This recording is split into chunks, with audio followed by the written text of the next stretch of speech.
Hello students, एक के special classes में आप सभी का दिल खोलकर स्वागत है।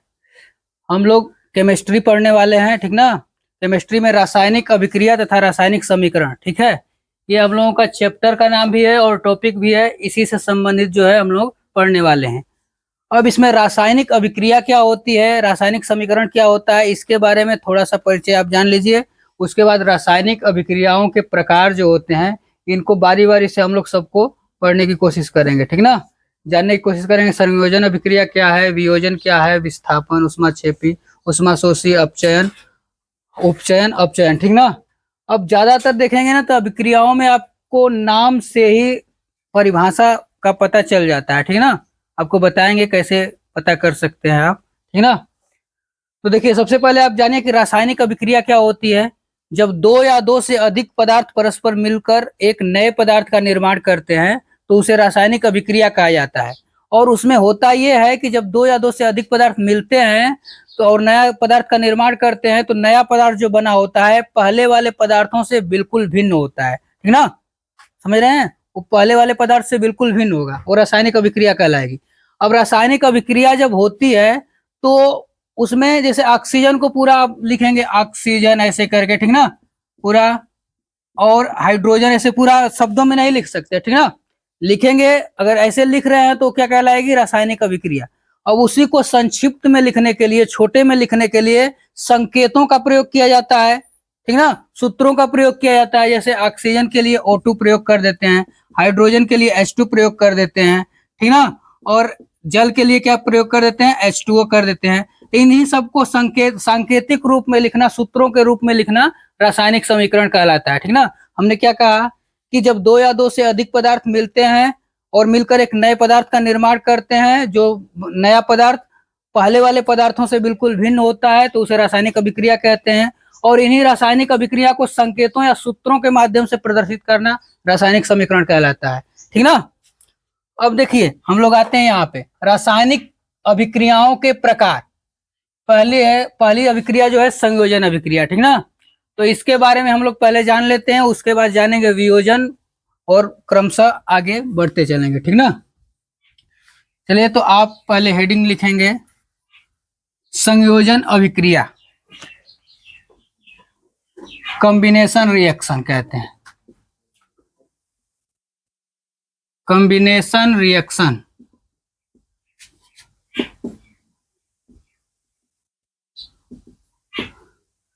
संयोजन अभिक्रिया। अब देखिए, अब आप इसको अगर देखें तो इसमें संयोजन, ठीक ना, संयोजन जो शब्द है इसी से बहुत कुछ पता चल जाएगा आपको। संयोजन शब्द से, संयोजन, योजन का मतलब होता है जुड़ जाना, संग मतलब साथ में, ठीक ना। संयोजन आप पढ़े होंगे, एक संयोग होता है, ठीक ना, समझ रहे हैं। योग, योग का मतलब भी जुड़ना होता है, इसी से संबंधित ये भी है संयोजन। योजन मतलब जुड़ जाना, संग मतलब साथ में, ठीक ना। तो साथ में जब जुड़ जाएंगे तो उसको कहते हैं संयोजन। अर्थात जब दो या दो से अधिक पदार्थ आपस में मिलते हैं, मतलब कि संयोजन करके एक नए पदार्थ का निर्माण करते हैं। जैसे कि रासायनिक अभिक्रिया की परिभाषा में भी आप यही पढ़े हैं कि जब दो या दो से अधिक पदार्थ मिलकर एक नए पदार्थ का निर्माण करते हैं, इसमें भी यही होता है। जब दो या दो से अधिक पदार्थ क्या होते हैं, मिल जाते हैं, संयोजित हो जाते हैं, जुड़ जाते हैं, तब वहां पे क्या होती है, संयोजन अभिक्रिया होती है। अगर इसको परिभाषित करेंगे, जब दो या दो से अधिक पदार्थ मिलकर परस्पर नए पदार्थ का मतलब एकल पदार्थ का निर्माण करते हैं तब उसे संयोजन अभिक्रिया कहते हैं, ठीक है। वहां पे संयोजन अभिक्रिया होती है कब, जब दो या दो से अधिक पदार्थ परस्पर संयोग करके एकल उत्पाद का निर्माण करते हैं, ठीक ना। एकल उत्पाद मतलब दो या दो से अधिक पदार्थ, जो पदार्थ मिलते हैं उन्हें क्या कहा जाता है, अभिकारक कहा जाता है, ठीक है ना। और उसके बाद मिलने के बाद जब बनता है जो, उसको उत्पाद कहा जाता है। इसमें केवल एकल उत्पाद बनता है, सह उत्पाद कोई भी नहीं बनता। सह उत्पाद क्या होता है, जैसे मान लीजिए कुछ बन गया, इधर इधर कुछ भी बन गया, H2O बन गया, ठीक ना। H2 प्लस O2 किए H2O बन गया, तो आप चाहेंगे कि कुछ प्लस करके और भी कुछ बन जाए, तो ऐसा नहीं होता है। एकल अभिक्रिया में ऐसा नहीं, सॉरी, यहाँ पे संयोजन अभिक्रिया में ऐसा नहीं होता है, केवल एकल उत्पाद बनता है, एक ही उत्पाद बनता है, ठीक ना। दो उत्पाद नहीं बनते हैं, सह उत्पाद इसमें कोई नहीं बनता है, ठीक ना। तो इसको लिखिए, वह रासायनिक अभिक्रिया, वह रासायनिक अभिक्रिया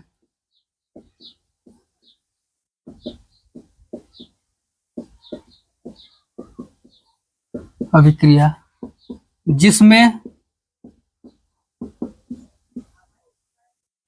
दो या दो से अधिक पदार्थ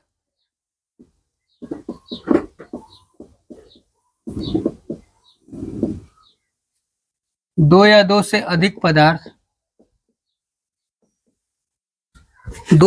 अधिक पदार्थ संयोग करके एकल उत्पाद का निर्माण करते हैं।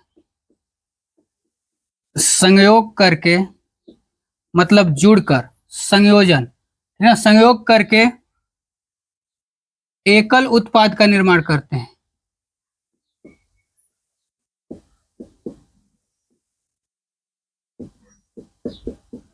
एकल उत्पाद का निर्माण करते हैं।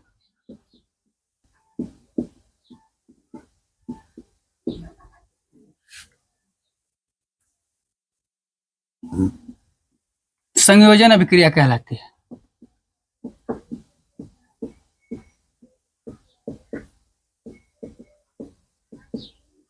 संयोजन अभिक्रिया कहलाती है।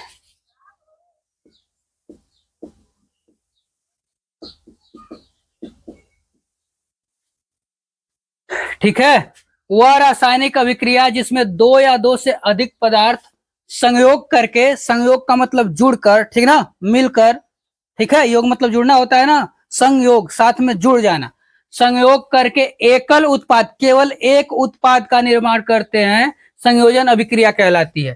ठीक ना, इसमें कोई भी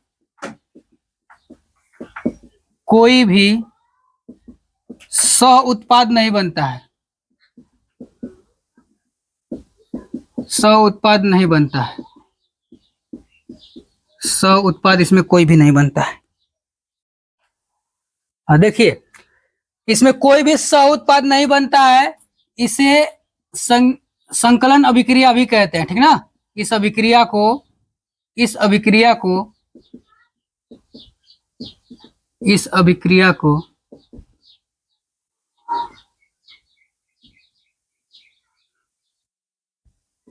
संकलन अभिक्रिया भी कहते हैं, संकलन अभिक्रिया भी कहते हैं।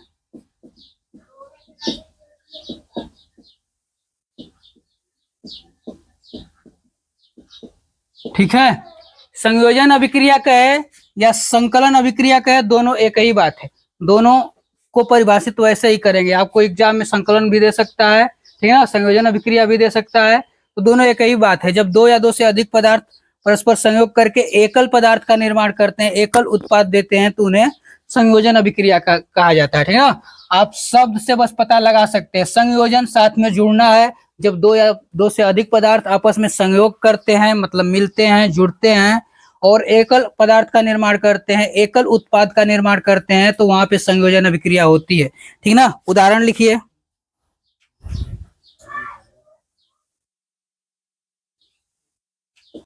अमोनिया और हाइड्रोजन क्लोराइड NH3+HCl। ठीक ना, अमोनिया और हाइड्रोजन क्लोराइड जब आपस में मिलते हैं तो NH4Cl का निर्माण करते हैं।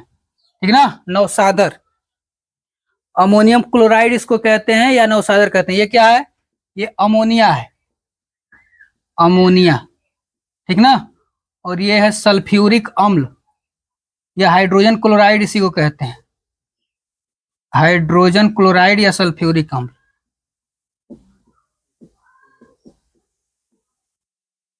या सल्फ्यूरिक अम्ल भी कहते हैं। और ये क्या है? क्या बोले हैं? अमोनियम क्लोराइड है, सॉरी, अमोनियम क्लोराइड। हाँ, NH4 को अमोनियम कहते हैं, अमोनियम क्लोराइड।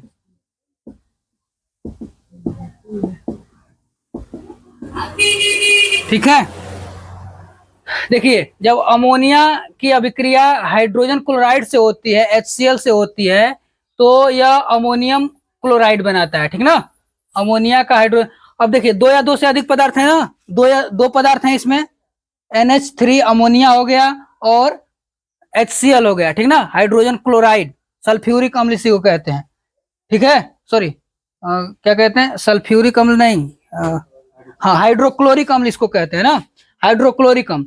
अमोनिया और हाइड्रोक्लोरिक अम्ल जब मिलाते हैं तो क्या होता है, ये अमोनियम क्लोराइड का निर्माण होता है, ठीक है।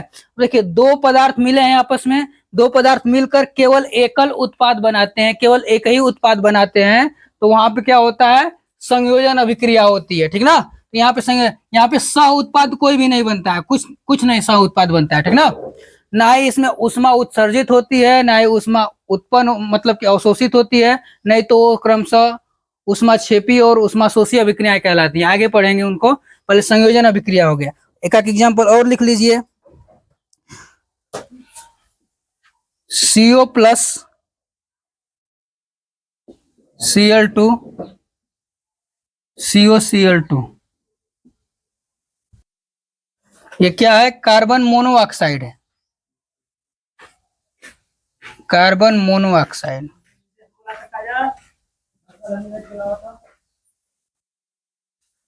और ये तो आप जानते हैं क्लोरीन है, क्लोरीन है,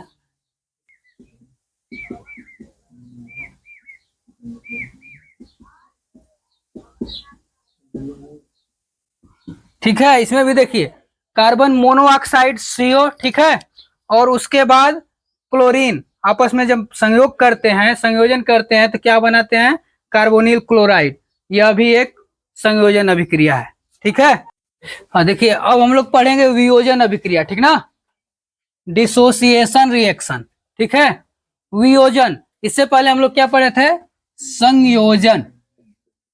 वियोजन मतलब हमने बताया कि जुड़ना, जुड़ जाना, ठीक ना। संयोजन, योजन मतलब जुड़ जाना, तो योजन मतलब जुड़ जाना। वी मतलब विखंडन हो जाना, अलग हो जाना, मतलब कि जो जुड़ रहा है योग का अलग हो जाना, जुड़ने का जो है वी लग गया, उसका मतलब विघटन हो जाना, अलग हो जाना, टूट जाना, ठीक ना।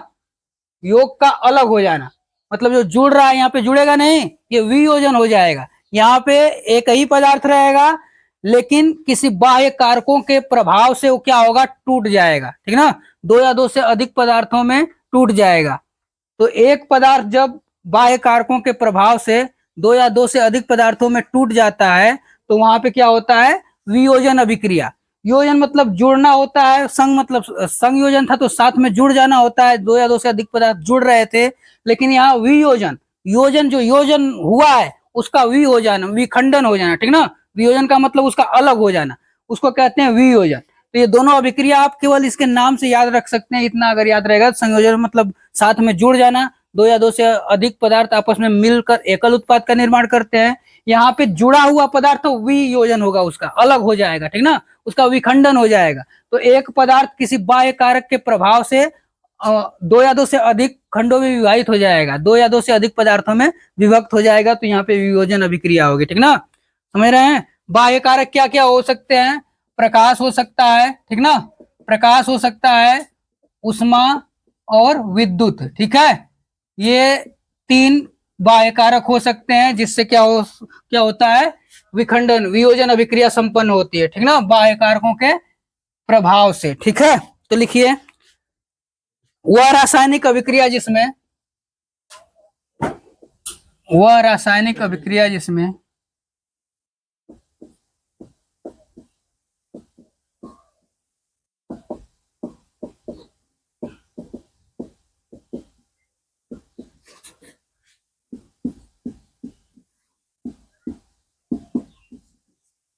वह रासायनिक अभिक्रिया जिसमें एकल अभिकारक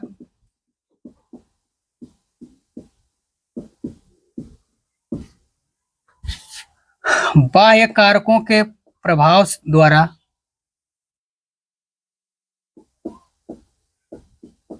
बाह्य कारकों के प्रभाव द्वारा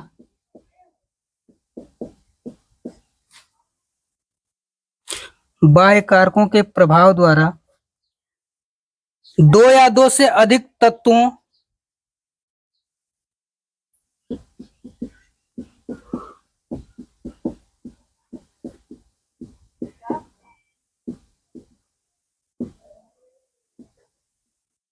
तत्वों या सरल यौगिकों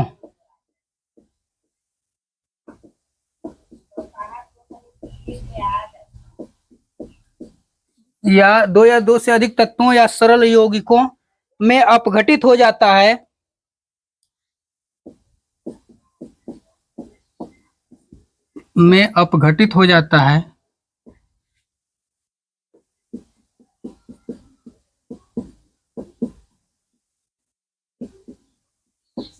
वियोजन अभिक्रिया कहलाती है। वियोजन अभिक्रिया कहलाती है।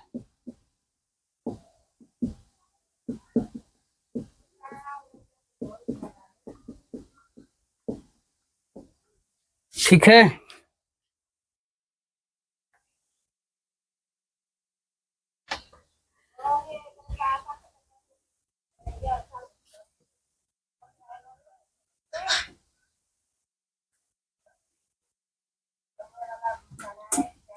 यह अभिक्रिया है, ये अभिक्रियाएं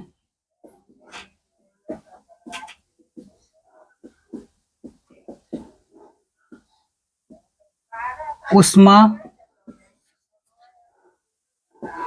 प्रकाश या विद्युत द्वारा संपन्न होती है।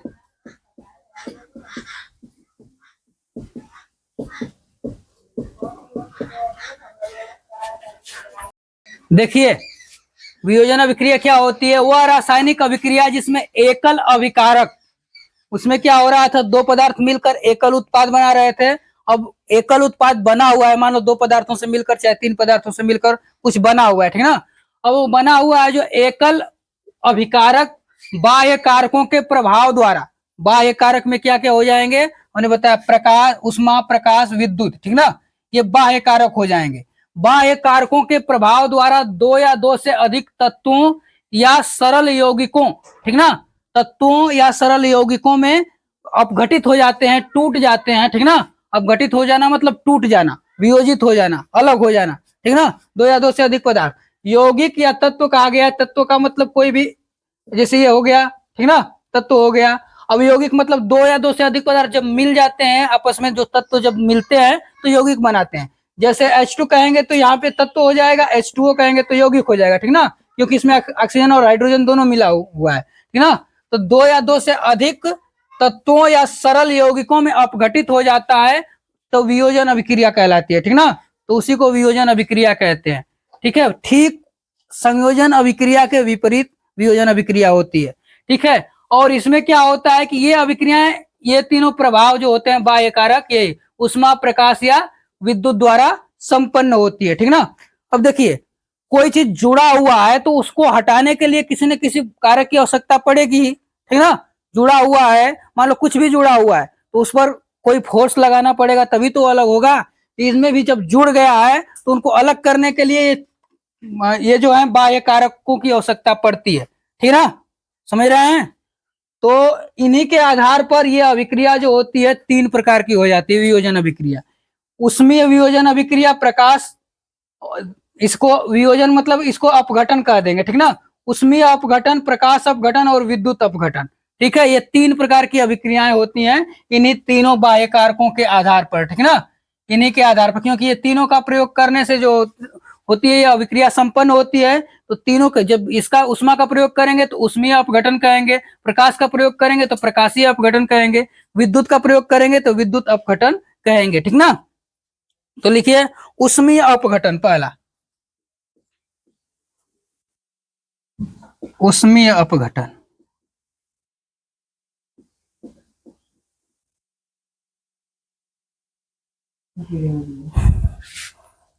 थर्मल डिकम्पोजिशन,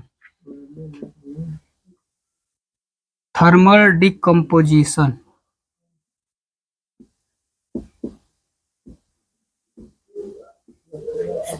ऊष्मीय अपघटन। इसमें लिखेंगे ऊष्मीय अपघटन में वह रासायनिक अभिक्रिया, वह रासायनिक अभिक्रिया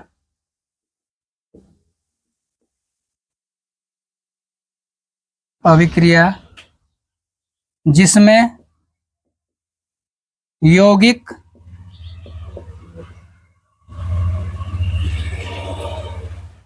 यौगिक यौगिक देखिए, जब दो या दो से अधिक पदार्थ मिलते हैं, तत्व मिलते हैं, तो यौगिक का निर्माण करते हैं, ठीक ना। तो उनको अलग करेंगे। यौगिक क्या होते हैं? ऊष्मा के द्वारा, ऊष्मीय अपघटन लिख रहे हैं तो ऊष्मा के द्वारा, प्रकाश अपघटन लिखेंगे तो प्रकाश के द्वारा, विद्युत अपघटन लिखेंगे तो विद्युत के द्वारा। एकदम आसान है, इजी है एकदम। अभिक्रिया वह रासायनिक अभिक्रिया जिसमें यौगिक ऊष्मा के द्वारा दो या दो से अधिक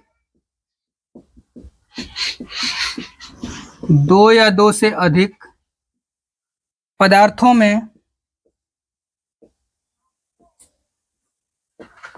में अपघटित हो जाते हैं या टूट जाते हैं या वियोजित हो जाते हैं, अपघटित हो जाते हैं,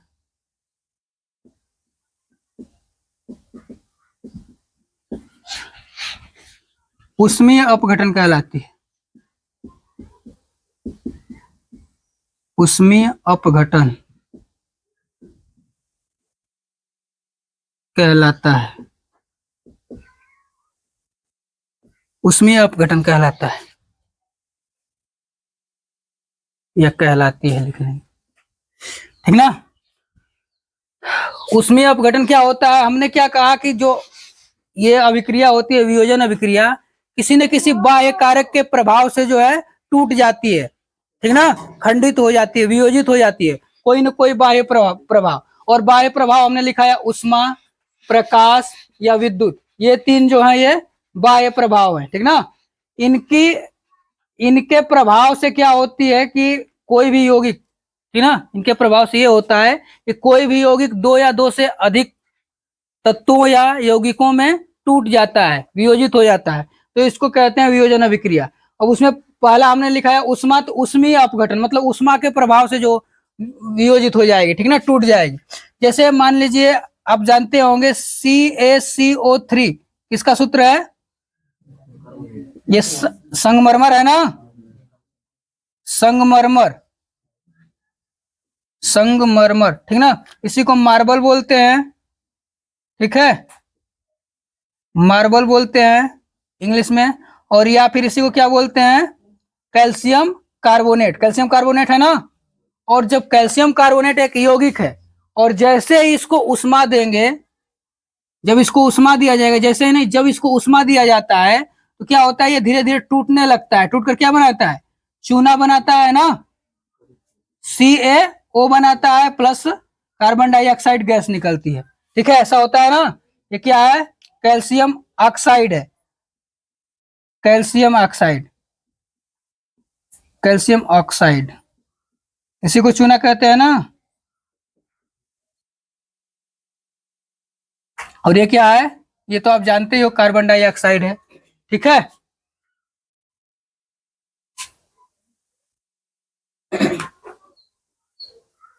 ये अभिक्रिया होती है जब कैल्शियम कार्बोनेट को उष्मा दिया जाता है, तो कैल्शियम ऑक्साइड और कार्बन डाइऑक्साइड में टूट जाता है, वियोजित हो जाता है। तो इसीलिए इसको ऊष्मीय अपघटन कहेंगे, क्योंकि यह उष्मा देने से जो है यह अभिक्रिया संपन्न हो रही है, ठीक ना। उष्मा देने से यह यौगिक दो पदार्थों में टूट जा रहा है, दो पदार्थों में वियोजित हो जा रहा है, तो इसीलिए इसको ऊष्मीय अपघटन कहेंगे, ठीक ना, नोट करेंगे। देखिए, वियोजन अभिक्रिया के कुछ और उदाहरण है ये, ठीक ना। जब फेरस सल्फेट को क्या किया जाता है? गर्म किया जाता है, तो फेरिक ऑक्साइड Fe2O3 में और SO2 और प्लस SO3 में, मतलब सल्फर डाइऑक्साइड और सल्फर ट्राइऑक्साइड में वियोजित हो जाता है, टूट जाता है, विघटित हो जाता है। ये हम लोग पढ़ रहे हैं वियोजन अभिक्रिया में। कौन सी अभिक्रिया पढ़ रहे हैं? ये ऊष्मीय अपघटन का ये सब उदाहरण है। ऊष्मीय अपघटन, ऊष्मीय अपघटन, उष्मा सब जगह उष्मा ही दिया जा रहा है, यहाँ पर भी तापन उष्मा दिया जा रहा है। तब क्या होता है? लेड नाइट्रेट, लेड ऑक्साइड और नाइट्रोजन ऑक्साइड और ऑक्सीजन में वियोजित हो जाता है, ठीक ना। अब अभी हम लोग आज क्या पढ़े हैं, सबको एक बार शॉर्ट रिवीजन कर लेते हैं, बस 1 मिनट या 2 मिनट लगेगा, ठीक है। देखिए, पहले रासायनिक अभिक्रिया क्या होती है? जब दो या दो से अधिक पदार्थ परस्पर संयोग करके नए पदार्थ का निर्माण करते हैं, ठीक ना, नए उत्पाद का निर्माण करते हैं, जो जो होता है नया पदार्थ हो, ठीक ना, पहले वाले पदार्थों से बिल्कुल भिन्न होता है, गुणों में भिन्न होता है, उसे क्या कहते हैं? रासायनिक अभिक्रिया कहते हैं। उसके बाद रासायनिक समीकरण, उसी रासायनिक अभिक्रिया को संक्षिप्त में प्रदर्शित करने के लिए, छोटे छोटे में प्रदर्शित करने के लिए कुछ प्रतीकों और सूत्रों का प्रयोग किया जाता है, ठीक ना। उन प्रतीकों और सूत्रों के प्रयोग द्वारा समीकरण मतलब कि अभिक्रिया को दर्शाना रासायनिक समीकरण कहलाता है, ठीक। उसके बाद रासायनिक अभिक्रियाओं के प्रकार में हम लोगों ने 7 प्रकार पढ़ा, ठीक ना। पहला आपका था संयोजन अभिक्रिया, फिर वियोजन अभिक्रिया, प्रतिस्थापन अभिक्रिया, ठीक ना। उसके बाद क्या था? प्रतिस्थापन अभिक्रिया के बाद ऊष्माक्षेपी, ऊष्माशोषी और अपचयन उपचयन, ये सब अभिक्रियाएं थे, ठीक ना। और उसमें भी देखेंगे तो फिर अभिक्रिया के प्रकार जो आते हैं उनमें भी प्रकार आते हैं। जैसे संयोजन अभिक्रिया का तो एक ही प्रकार होता है, संयोजन अभिक्रिया केवल होती है, ठीक ना। उस संयोजन अभिक्रिया किसे कहते हैं उसको जान लीजिए। जब 2 या 2 से अधिक पदार्थ मिलकर एकल पदार्थ का निर्माण करते हैं, एकल उत्पाद देते हैं, तो उसे संयोजन अभिक्रिया कहते हैं, ठीक ना। संयोजन अभिक्रिया में कोई भी सह उत्पाद नहीं बनता है, केवल एक ही उत्पाद बनता है, ठीक है। और 2 या 2 से अधिक पदार्थ मिल जाते हैं तो उन्हें मिलकर एक नए पदार्थ का निर्माण करते हैं, संयोजन अभिक्रिया। वियोजन अभिक्रिया क्या होती है? जब कोई भी पदार्थ, ठीक ना, कोई भी एक यौगिक हो गया जो बना हुआ है, 2 या 2 से अधिक पदार्थों के मिलने से बन जाता है तो यौगिक हो गया, ठीक ना। अब वह बाह्य कारकों के प्रभाव से 2 या 2 से अधिक पदार्थों में वियोजित हो जाता है, टूट जाता है, विघटित हो जाता है, तो उसे वियोजन अभिक्रिया कहते हैं। फिर से इसको सुनेंगे। जब कोई यौगिक चाहे कोई पदार्थ बाह्य कारकों के प्रभाव द्वारा 2 या 2 से अधिक तत्वों या सरल यौगिकों में वियोजित हो जाता है, विघटित हो जाता है, उसको वियोजन अभिक्रिया कहते हैं। चूंकि यह जो होता है बाह्य कारकों के प्रभाव से होता है और वो बाह्य कारक ऊष्मा, प्रकाश और विद्युत होते हैं, तो इसके आधार पर यह 3 भागों में बांटा गया है, ठीक ना। यह अभिक्रिया संपन्न होती है बाह्य कारकों के प्रभाव से, और बाह्य कारक 3 बताए गए इसमें, ठीक ना। इसको संपन्न होने के लिए, इस अभिक्रिया को संपन्न होने के लिए बाह्य कारक 3 हुए, ऊष्मा, प्रकाश और विद्युत। अब इन तीनों के प्रभाव से जब ये वियोजन अभिक्रिया हो रही है तो इसके आधार पर इसको 3 भागों में बांटा गया। ऊष्मीय अपघटन, उसके बाद प्रकाश अपघटन और विद्युत अपघटन। तो आज हम लोगों ने पढ़ा ऊष्मीय अपघटन, प्रकाश और विद्युत, अगले क्लास में पढ़ लेंगे, ठीक है। तो ऊष्मीय अपघटन क्या होता है? जब कोई यौगिक ऊष्मा के प्रभाव द्वारा 2 या 2 से अधिक पदार्थों में वियोजित हो जाता है, टूट जाता है, विखंडित मतलब कि विघटित हो जाता है, तो उसे ऊष्मीय अपघटन कहते हैं, ठीक ना। जब ऊष्मा के प्रभाव द्वारा विघटित हो जाएगा। और इसका उदाहरण ये है और उधर देखिए, कैल्शियम कार्बोनेट को जब गर्म किया जाता है तो कैल्शियम ऑक्साइड और कार्बन डाइऑक्साइड में टूट जाता है, वियोजित हो जाता है। आज बस इतना ही, धन्यवाद।